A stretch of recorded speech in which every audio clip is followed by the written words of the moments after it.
A new mayor, so a new direction, and it's coming with a $15 million plan to clean things up.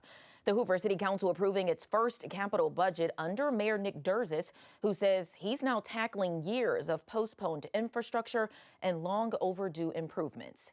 ABC 3340's Gracie Johnson had some money talk with Mayor Derzis, and she explains what she learned. This marks Mayor Derzis' first capital budget since taking office. Instead of waiting until something breaks, he says now Hoover is getting ahead of the problem. The city of Hoover approved $15 million for capital improvements across the city Monday night. Mayor Derzis says for too long, important projects were delayed.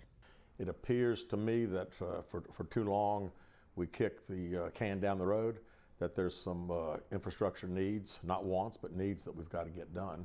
City leaders say departments identified nearly $150 million in capital needs over the next 5 years, ranging from road resurfacing and stormwater upgrades to repairs on aging city facilities. We cannot wait for issues to take place before we fix them.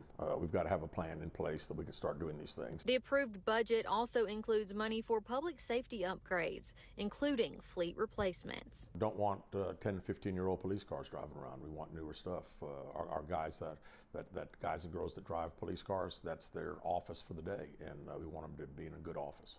He stresses the city is not dealing with a financial crisis, but says now is the time to act responsibly and deliberately. This administration and council, we've had a good discussion, and we are going to make sure that we plan for the future.